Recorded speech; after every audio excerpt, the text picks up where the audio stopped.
I have some coffee. We're going to look at the new Vampire Companion book and talk about the fact that there's new clans, new rules, and a lot of stuff. There's just a lot going on in this despite its small size. You can get it for free from the worldofdarkness.com website. You need to sign in with a Paradox account, but that's basically it. I think you sign up for a newsletter, but it's free, and it really does change up what not only we're getting with new vampire stuff, but an idea of what we're going to see in the future.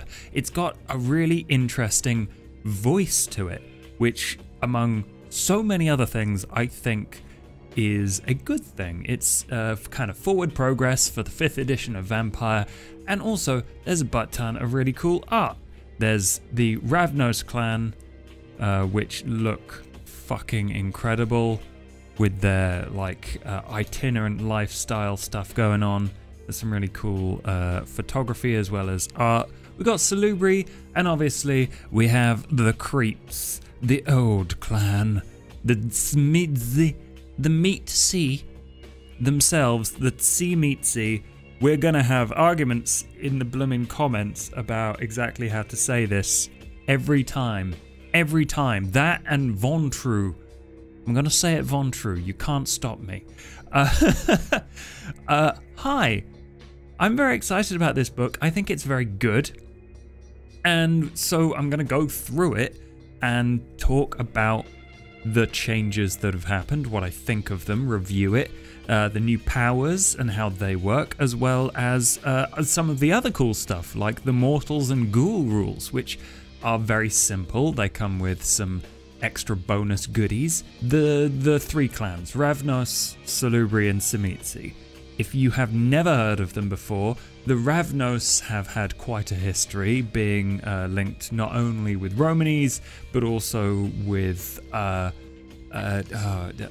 think Buddhists in India. Like, they had a very interesting history connected with those groups of people, and in this they have basically boiled them down to the coolest parts about them. Oh, hang on, I just realized that symbol is much more broken than it was in the release of the thing. Look, it's split in half, which makes sense, but also it wasn't split in half when I first saw the symbol. That's new.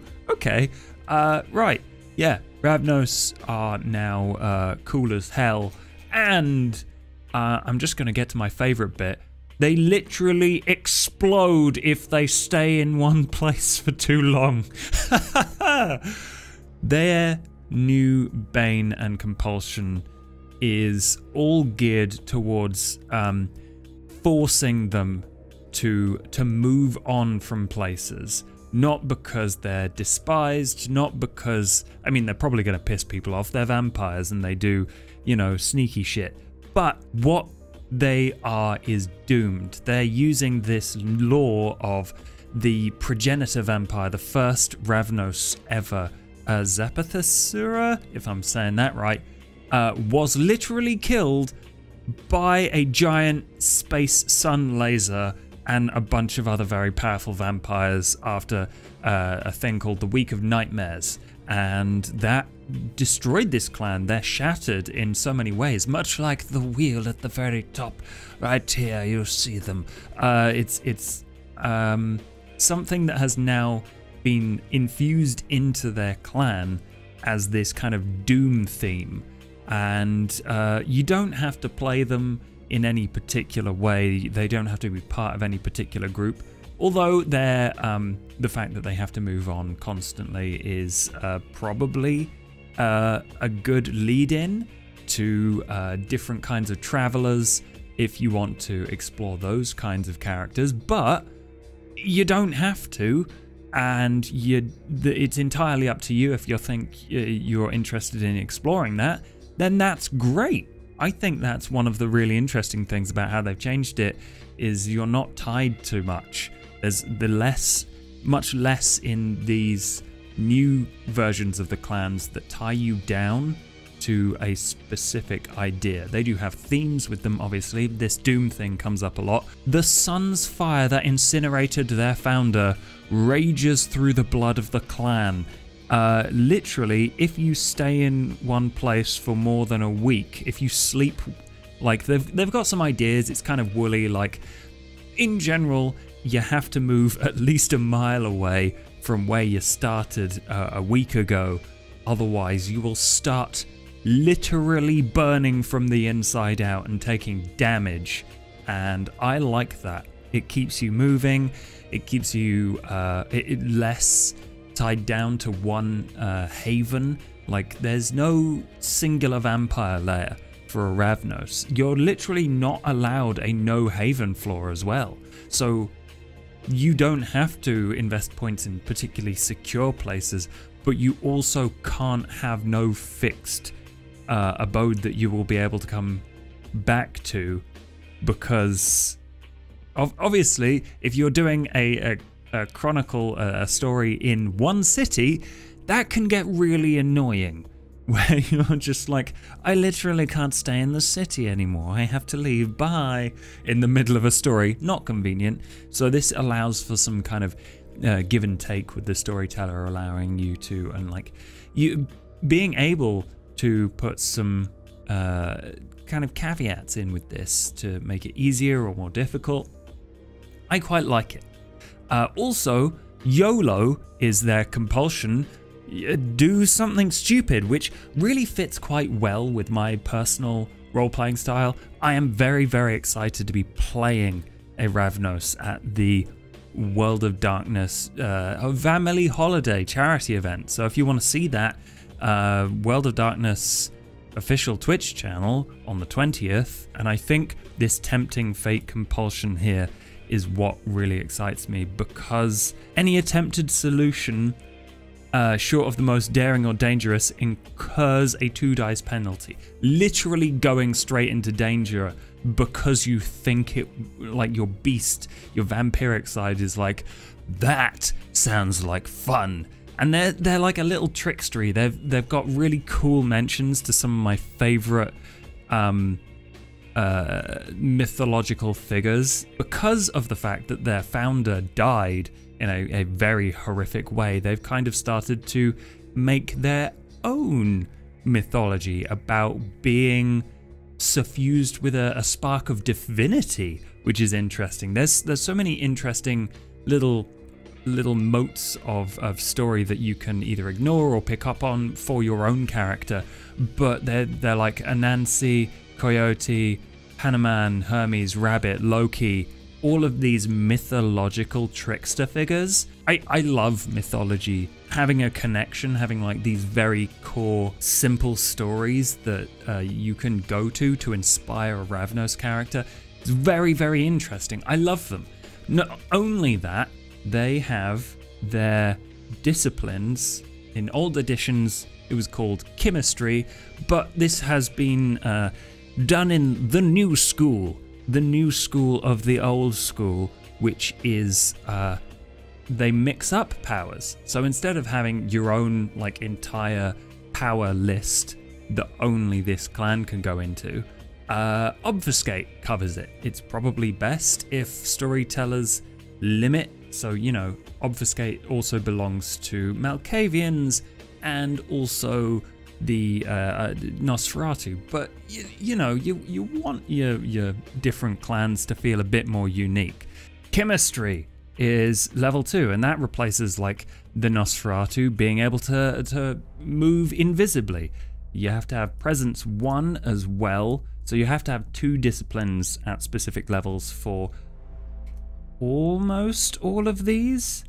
Yeah, so for instance, there's Obia, which is a Salubri thing. There's also some stuff that doesn't, like level 2 is applicable, I guess, to any vampire, but they don't have to have another discipline to use it. So it's very, very thematic to think any vampire that really wants to control people that they blood bond, which is very cool. But anyway, chemistry is an obfuscate thing now, combined with presence, which kind of makes sense. You're emitting a charismatic version of obfuscate, which hides things and confuses things, and you use your I guess charisma and manipulation personal skills to create illusions. And the first one is chemistry as a distraction method. It gives people debuffs.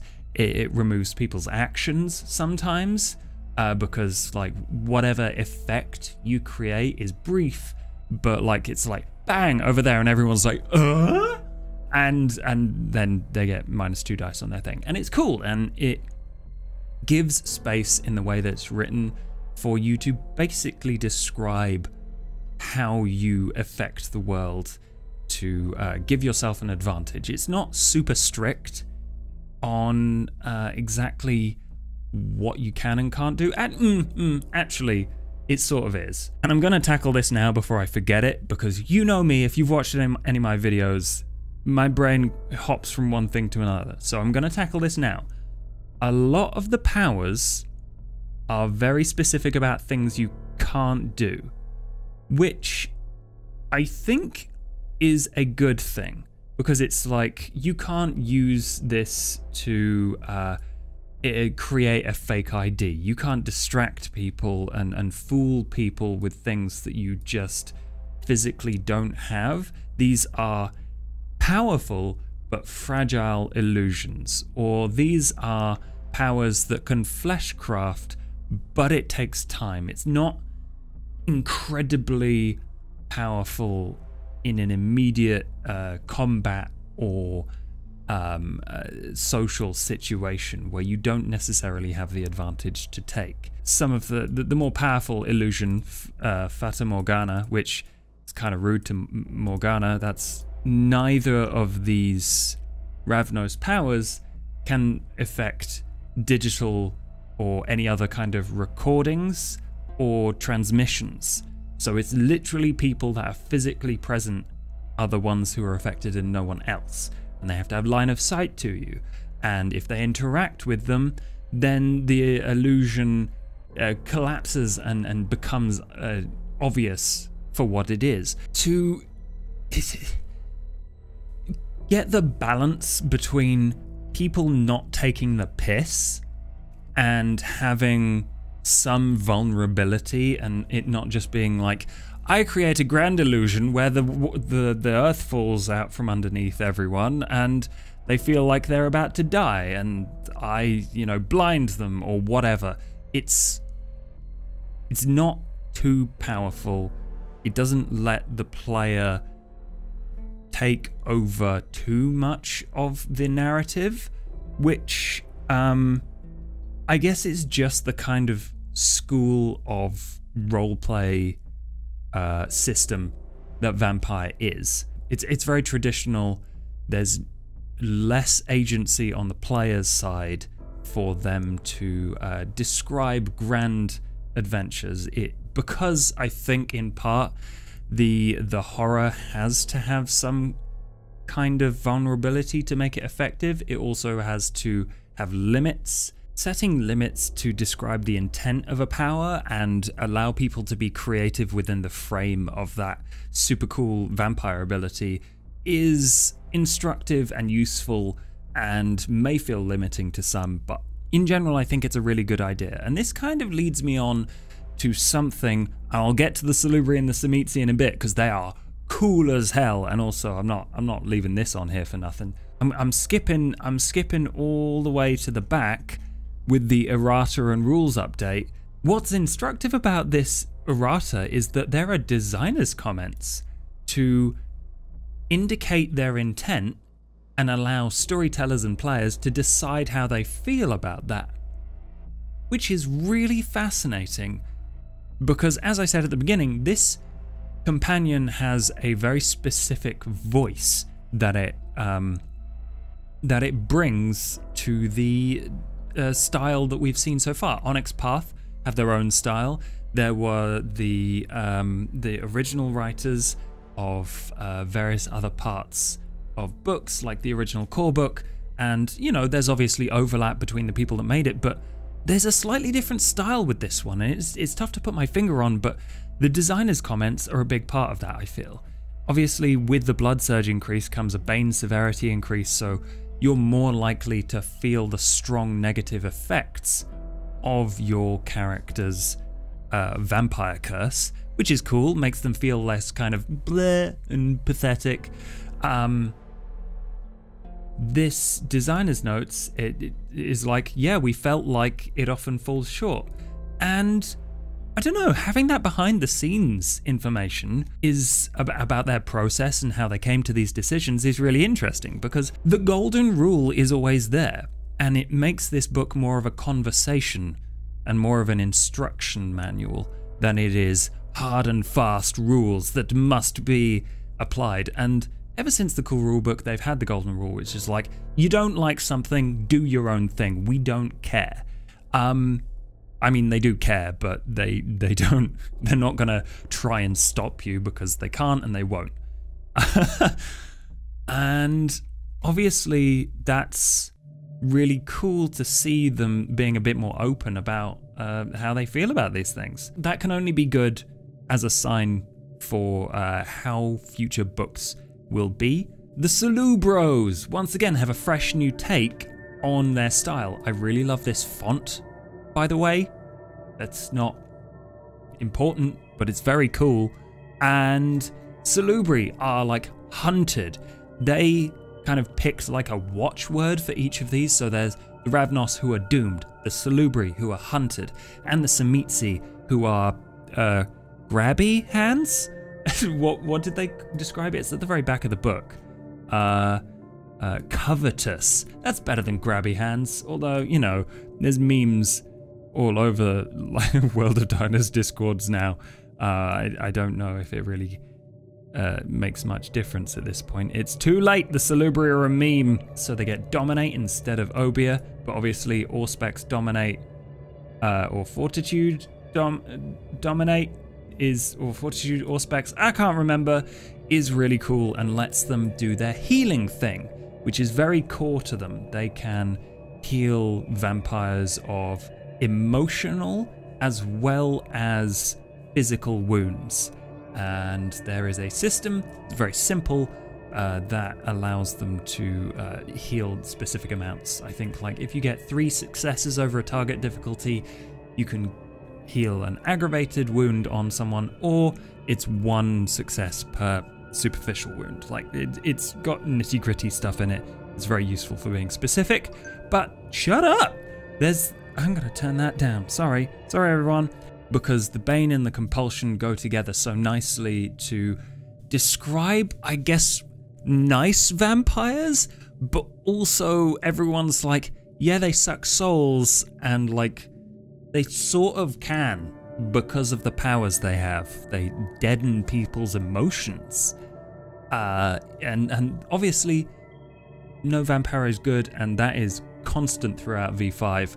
This is no different. You deaden people's emotions, like you can help them get over grief, or you can help them reduce a panic attack, or you can make them feel calm while you're about to nom on them.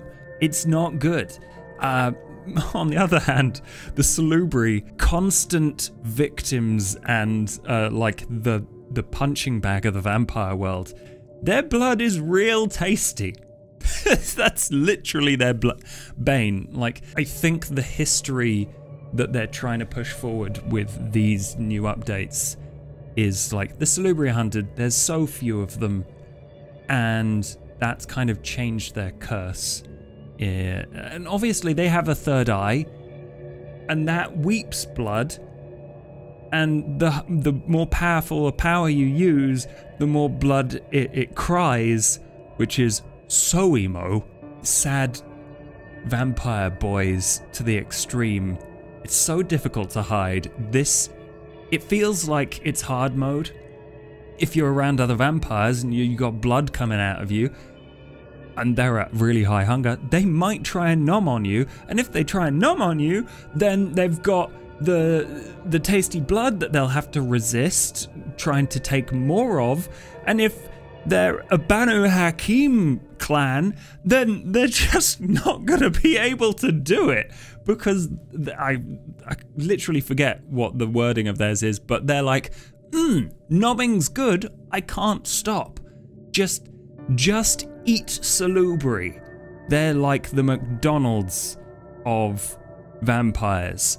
As always, the compulsion is my favorite part of any vampire clan, and effective empathy just makes them so pathetically empathetic.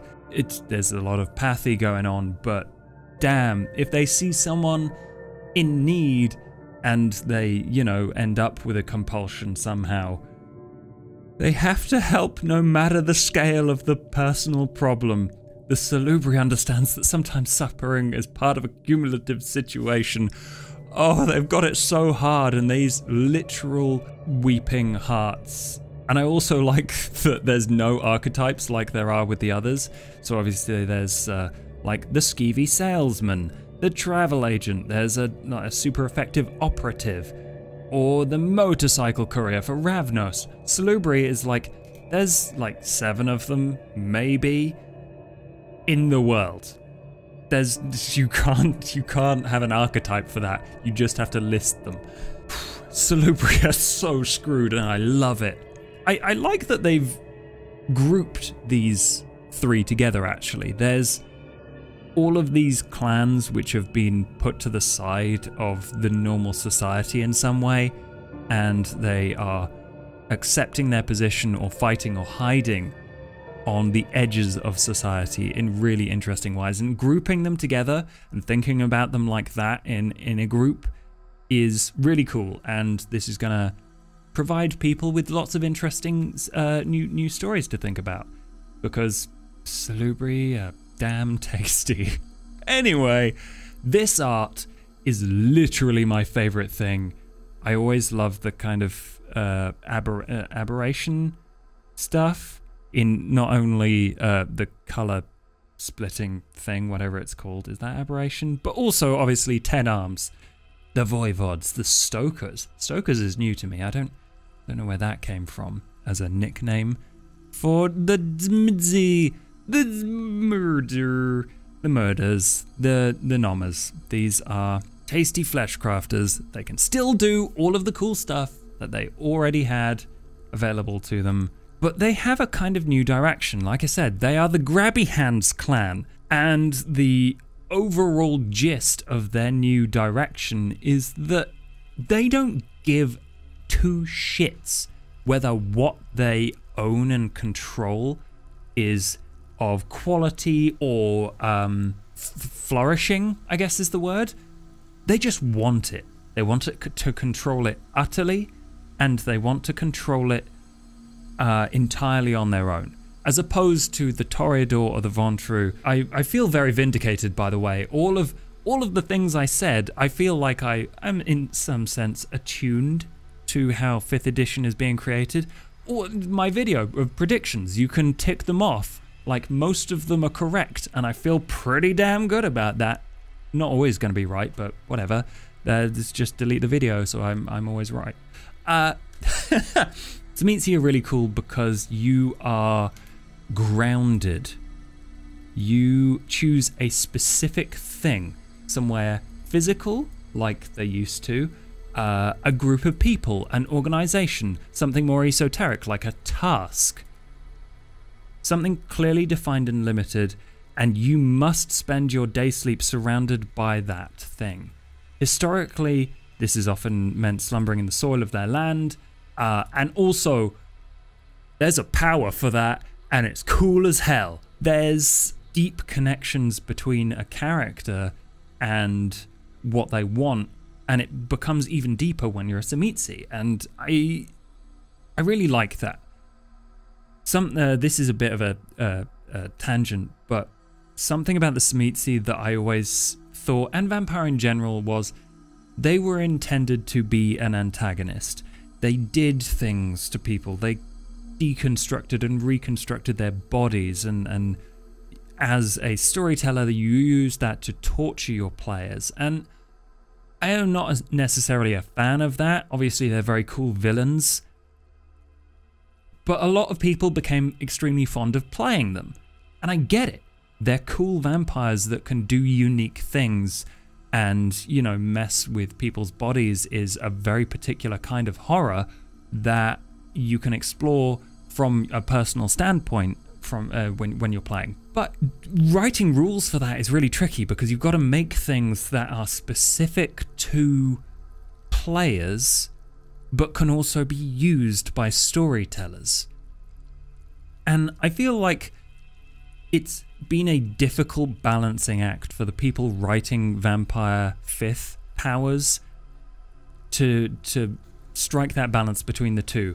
Things for storytellers to do that are cool and like can, you know, push forward a mystery or be like the linchpin of someone's plan, or using ways to spy on the players, or like give them difficulties in some way, but also make it balanced and have specific rules and just straight up usable on a day-to-day game basis for players to have available to them. There's not always a necessity to have things that the players can do and the storyteller can do be the same. Similar to the old role-playing adage of, if it has stats, you can kill it. If it has stats, you can play it. So, back to the Tzimisce. I've covered a lot of deep vampire thoughts in this, but I like the compulsion covetous. It straight up makes sense. Desiring to add it to their proverbial horde. They're dragons, they have the dragon symbol, they have grabby hands and claws and shit. So I like it. Any action not taken towards this purpose incurs a 2 dice penalty as normal. The compulsion exists until ownership is established.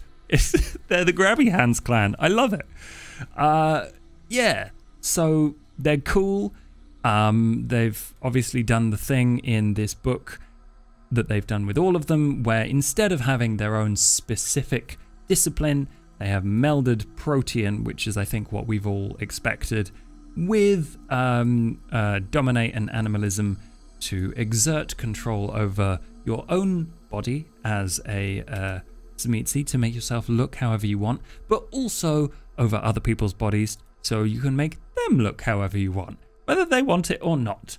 There are specifics about it actually, where you, oh, look at this fucking awesome dude with the claw and the Peaky Blinders outfit. God, and these ghouls. This dude has a flippin' spout coming out of his finger. He's like, would you like some more? And these, oh, hang on. This dude here has a hammer and a sword for a hand. So cool.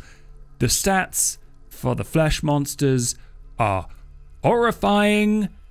Don't mess with them. Don't mess. Just vicissitude is essentially, it's got a really cool system to it. So it's got specific changes that you can make where you redistribute people's dots. You can give them weapons, armor. You can change their looks for better or worse, and all of these are for better or worse. And other esoteric changes are not really covered in the rules, but it's just like, get creative, be horrific and fleshcrafty. And then this is for yourself and sets the baseline for this kind of how you change things. Vicissitude is a requirement for more powerful stuff where you do it on other people. Vicissitude is for yourself, fleshcrafting is for other people. Then there's obviously horrid form, where you get to burst into a powerful thing and it doesn't necessarily cause you the same problems, but obviously frenzy is more difficult because it is now your beast incarnate, and I love that. Lots of masquerade breaches here, and I don't know how people are going to feel with this one. One with the land is exactly the same as Earth Meld, where you melt into the floor, but you can spy on people in a certain area around you, essentially. Very cool, very powerful. And it obviously isn't limited to Tzimisce because of the animalism combination. I mean, it's very powerful. The likelihood, it's level 5. The likelihood that players will end up with this, maybe quite low. The thing that I find funny is watching people write Resolve plus Protean, because literally never seen people roll a Protean dice pool before, but it's cool. It's cool to see now. I also like the limitation on this, that it literally takes a day or more to spy on people. You have to suffuse yourself with the land. It's like a big connection. It's not a thing you can pop in and be like, ooh, what are they doing over there? And then pop back out like, oh, they're planning to kill us. No, not a thing. That is the new clans. I love them. They introduce a lot of interesting lore and ideas and just cool things to play as, which is what they're for now. They're specifically tailored so you can do that. The next thing is the smartest idea, because of the fact that vampires are like, oh no, I must control the world. Oh, I don't trust anyone. But I guess I have to work with these 3 other player characters for some reason. They do a lot of writing that isn't rules, and it is essentially for each clan legitimizing and creating ideas and reasons for why a selfish vampire would join a group. It also includes some rules, and these are the best idea of clan coterie merits. We need like 50 more of these. No joke, there's only 1 per clan. We need 10, but they do really get to the core of that clan in some cool ways. So what do? These powers provide not just you, even though they're on your character sheet, they provide everyone in your coterie, player characters, maybe even NPCs, with extra stuff. Whether that's information, whether that's ways to answer questions, whether that's access to cool places, whether that is literally bonuses to dice rolls in certain situations. These are all once per session powers. They get used a lot. They're not super applicable to every situation, but they are useful for everyone, and they give reasons to connect with other players. You go to someone and you're like, hey, can you help me with this? Either in or out of character, and it encourages player characters to kind of get to know each other and give people things so they feel like they're more connected. I really think that will do that, because the coterie creation rules sort of did that, but not really. But I think this might work better. I like the Tremere one, which is, you know, maybe people can have secrets, a little bit of secrets as a treat, and you get to share lore sheets with other people between literally any character in the coterie. That's very cool. I was wondering what they would do for Tremere, because they're like, no, mine. And especially for Tzimisce, which is hospitality. One of my favorite themes for the Tzimisce as they were. The other rules are about mortals and ghouls and playing as them, which is not a thing that was really developed. It existed in the core rulebook. You don't need this. It gives you a lot more ideas for the kind of stories you can create, such as, you know, becoming a vampire or investigating vampires. It also includes humanity. It's there. It's probably just ethical accountability. There's descriptions of that. I think it's pretty good. Other than that, there's just restrictions on what you can and can't get. There are ghoul-specific... Oh, look at these awesome ghouls. They're like the hitman, the cool person, the spy. There's also, yeah, ghoul-specific stuff. Here it is. Merits and flaws. Baneful blood. You end up with a vampire curse because their powers are affecting you because you're drinking blood and stuff. Gross. Anyway, they also have an important section, which is, if I can find it. Obviously, as a ghoul, you are addicted to blood. You are under the control of someone. Ghouls are abused. And obviously, you've got to make sure that when you're playing through that, everyone is cool with how it's going down. Agree stuff beforehand, check in during, very simple stuff, references mostly the additions that they made to the core rulebook about consent. Very simple, very short, very informative. And I like it. I actually want to share these bits with some players and see whether we can get some mortal/ghoul action going on in a game. However, it's not particularly influential on or important to read them to play as. It's just some simple explanations. This pit, the pit of corruption and low humanity, is a storyteller option that I quite like. As an aside, they've not informed at any point how embraces happen. They're just like, I don't know, vampire shit happens, you feed blood, they die, then vampire. Then you have vampire. That is how you bake the vampire. I like that because then your embrace can be whatever you want. I was afraid they might put rules on it in this book. They didn't.